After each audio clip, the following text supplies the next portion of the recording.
Assalamualaikum warahmatullahi wabarakatuh. Alhamdulillahirrabbilalamin. Assalatu wassalam ala asrofil anbiya'i wal mursalin wa ala alihi wa sahbihi ajmain. Amma ba'du. Alhamdulillah, puji syukur kehadirat Allah Subhanahu wa taala atas nikmatnya kepada kita semua. Salawat serta salam semoga tercurah limpahkan kepada pimpinan umat Islam Nabi Muhammad SAW. Yang terhormat Bapak Nur Hamzah, Dr. MAG selaku dosen pengampu mata kuliah ilmu fikih. Yang terhormat para rekan seperjuangan.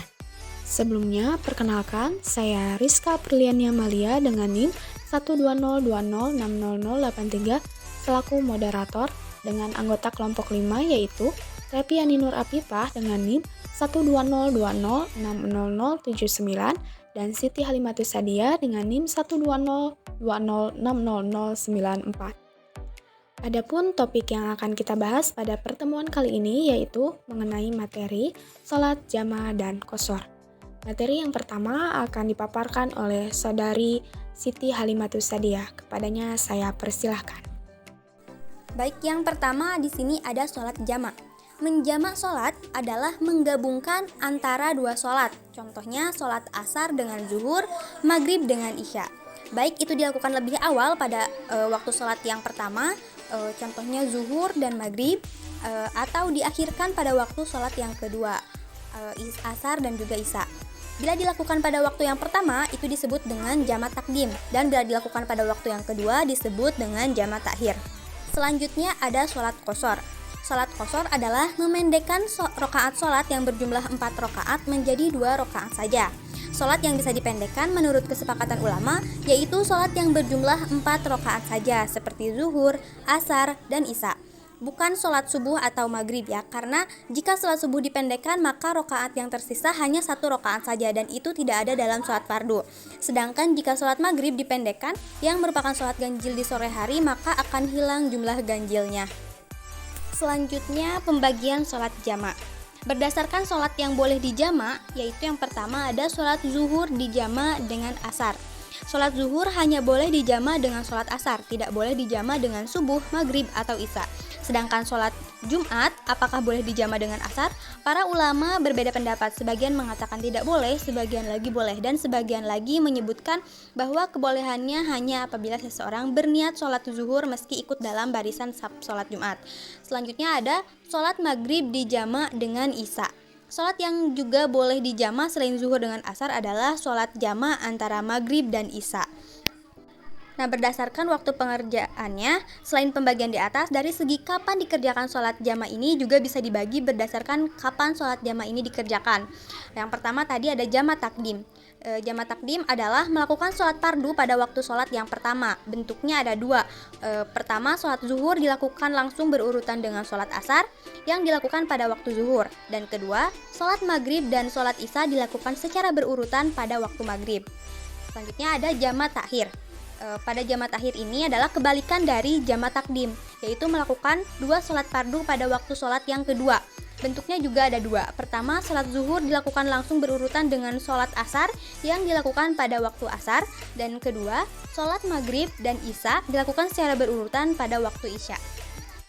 Baik, materi selanjutnya mengenai dasar hukum sholat jamaah dan qashar yang akan dipaparkan oleh saya sendiri.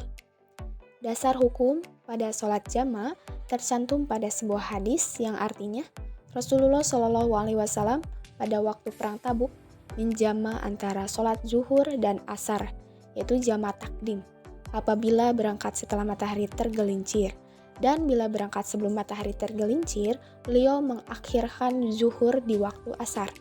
Begitu pula dengan sholat maghrib. Apabila matahari telah terbenam sebelum beliau berangkat, maka beliau menjamak maghrib dan isya dengan jamak takdim. Dan apabila beliau berangkat sebelum matahari terbenam, beliau mengakhirkan. Kemudian tercantum pula pada surat An-Nisa ayat 103 yang artinya, sesungguhnya sholat itu adalah kewajiban yang ditentukan oleh waktunya atas orang-orang yang beriman. Maka makna pada ayat tersebut menjelaskan bahwa waktu-waktu sholat ditentukan secara mutawatir atau tidak boleh ditinggalkan. Selanjutnya, dasar hukum pada sholat qasyar yang tercantum pada sebuah ayat Al-Quran pada surah An-Nisa ayat 101 yang artinya bahwa dan apabila kamu bepergian di muka bumi, maka tidaklah engkau mengqasyar sembahyangmu jika kamu takut diserang oleh orang-orang kafir. Adapun hadis yang mengisyaratkan sholat qashar yang artinya bahwa sholat itu diwajibkan pada awalnya 2 rakaat. Kemudian setelah Nabi hijrah maka diwajibkan sholat menjadi 4 rakaat. Sedangkan sholat dalam perjalanan tetap dibiarkan seperti semula 2 rakaat. Hadis riwayat Muslim. Baik, materi selanjutnya akan dipaparkan oleh Repiani. Kepadanya saya persilakan. Bismillahirrahmanirrahim. Saya Repiani Nur Apipah dengan NIM 12020600079 akan melanjutkan presentasi yang membahas mengenai sebab-sebab diperbolehkannya sholat jamaah dan qashar. Untuk sebab-sebab diperbolehkannya sholat jamaah, yang pertama, haji. Nah, seluruh ulama sepakat bahwa penyebab diperbolehkannya menjamaah sholat yang tidak ada khilafiyahnya adalah ketika melaksanakan ibadah haji. Bahkan sebagian ulama ada yang sampai mewajibkan, walaupun ini bukanlah pendapat yang disepakati. Nah, disebutkan bahwa Rasulullah SAW ketika melaksanakan ritual ibadah haji pada tahun ke-10 Hijriah, beliau menjama dan mengqashar salatnya selama 4 hari, sejak tanggal 9 hingga 12 di bulan Zulhijjah. Yang kedua adalah safar atau perjalanan. Nah, adapun syarat yang harus ada dalam perjalanan itu menurut ulama fikih diantaranya yang pertama adalah niat safar. Nah, yang dimaksud dengan niat safar ini adalah seseorang memang menyengaja untuk melakukan perjalanan, sebagaimana lazimnya orang yang mau melakukan perjalanan jauh. Yang kedua adalah memenuhi jarak minimal. Nah, sudah dijelaskan bahwa umumnya para ulama itu menyebutkan bahwa jarak minimal dibolehkannya safar yaitu 40 atau 16 farsak. Nah, jika dikonversikan di masa sekarang itu setara dengan 88.656 km atau ada juga yang menghitung sekitar 88.705 km. Yang ketiga, keluar dari tempat tinggalnya. Nah, tidak dinamakan safar kecuali seseorang telah keluar dari rumahnya dan berangkat meninggalkan wilayah tempat tinggalnya. Di masa Rasulullah SAW, batas seseorang dianggap sudah menjadi musafir adalah ketika dia melewati pagar tembok batas kota Madinah. Yang keempat, bukan safar maksiat. Nah, safar yang diperbolehkan untuk mengqashar sholat haruslah sebuah safar yang sejak awal memang diniatkan untuk hal-hal yang mubah atau dibolehkan. Sedangkan safar yang sejak awalnya sudah diniatkan untuk hal-hal yang haram dan tidak diridhoi oleh Allah Subhanahu wa taala tidak diberikan keringanan untuk mengqashar sholat. Dan yang kelima, memiliki tujuan yang pasti. Nah, safar itu harus memiliki tujuan yang pasti, bukan sekedar berjalan tak tentu arah dan tujuan. Misalnya, orang yang melakukan perburuan hewan atau mengejar hewan yang lepas di mana dia itu tidak tahu akan pergi kemana dan tujuan perjalanannya itu kemana. Sebab-sebab diperbolehkannya sholat jamaah yang ketiga itu adalah sakit. Nah, meskipun ada sebagian ulama yang menjadikan sakit sebagai salah satu penyebab diperbolehkannya menjamaah sholat, namun ada pun nih sebagian ulama lain yang berpendapat sebaliknya, yaitu Al-Imam An-Nawawi dari mazhab Asy-Syafi'iyah menyebutkan bahwa sebagian imam itu berpendapat membolehkan menjamaah sholat saat mukim atau tidak safar karena keperluan tapi bukan menjadi sebuah kebiasaan. Selanjutnya yang keempat adalah hujan. Dasarnya adalah sebuah hadis yang disahihkan oleh Al-Bukhari dan Muslim, di mana hadis itu menyebutkan bahwa pernah Rasulullah SAW menjamaah sholat duhur dengan asar serta sholat maghrib dengan isya di kota Madinah. Bismillahirrahmanirrahim. Sholat Rasulullah bil Madinati dhuhra wal asra jami'a wal maghriba wal isya'a jami'a zada muslimun min ghairi khaufin walas safar. Dari Ibnu Abbas radhiyallahu anhu bahwa Rasulullah SAW di Madinah menjamaah sholat duhur dan asar serta menjamaah sholat maghrib dan isya. Imam Muslim menambahkan bahwa itu dilakukan bukan karena takut atau safar. Hadis riwayat Muslim. Nah, Al-Imam Malik dan Al-Imam Asy-Syafi'i rahimahumullah keduanya memandang riwayat tambahan dari Imam Muslim yang menegaskan bahwa jamak itu terjadi bukan karena takut dan juga bukan karena safar. Padahal jamak itu dilakukan di dalam kota Madinah, maka kemungkinan hal itu dilakukan adalah karena terjadinya hujan. Yang kelima adalah kejadian yang tidak memungkinkan.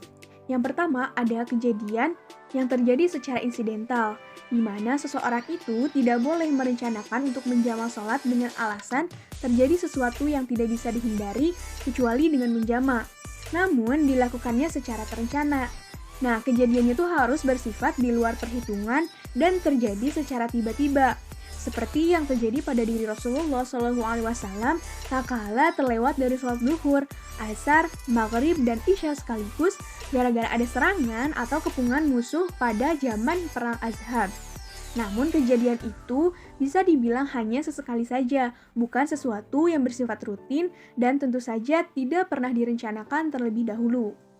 Dan yang kedua adalah kejadian yang bersifat memaksa. Syarat kedua adalah bersifat memaksa yang artinya tidak ada alternatif lain kecuali harus menjamak. Sifat memaksa di sini bukan disebabkan karena kepentingan biasa, misalnya hanya sekedar karena ada rapat atau pesta pernikahan. Selanjutnya masuk pada sebab-sebab diperbolehkannya sholat qashar. Para ulama umumnya sepakat bahwa mengqashar sholat itu hanya boleh dilakukan karena satu sebab saja, yaitu safar atau perjalanan. Di luar perjalanan, maka tidak ada keringanan atau kebolehan untuk mengerjakan sholat dengan cara dikurangi rakaatnya dari 4 menjadi tinggal 2 rakaat. Nah, di sini adalah perbedaan antara qashar dengan jamak, bahwa safar itu merupakan satu-satunya penyebab diperbolehkannya qashar. Sedangkan untuk jamak masih ada penyebab-penyebab lainnya di luar safar, seperti sakit, hujan, dan lain sebagainya. Nah, adapun selanjutnya syarat melaksanakan sholat qashar adalah sebagai berikut. Yang pertama, dilihat dari niatnya. Agar berstatus musafir, maka seseorang harus berniat dan menyengaja untuk melakukan safar. Syarat ini disepakati oleh semua ulama.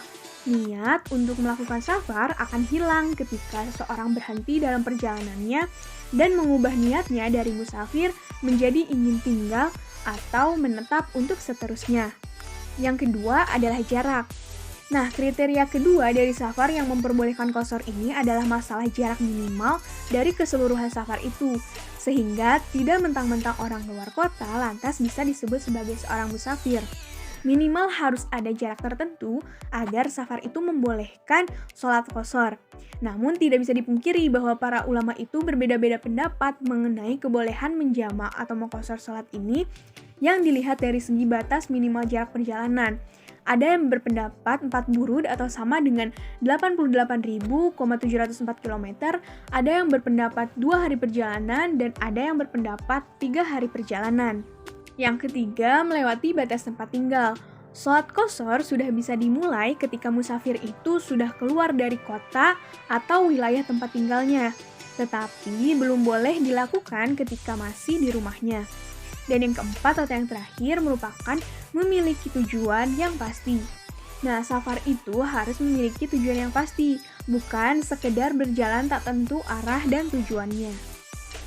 Mungkin sekian yang dapat saya sampaikan. Terima kasih, mohon maaf atas segala kekurangannya. Saya kembalikan lagi kepada moderator. Baik, terima kasih kepada Repiani atas pemaparannya. Mungkin sekian dari kelompok kami. Mohon maaf apabila terdapat kesalahan. Wassalamualaikum warahmatullahi wabarakatuh.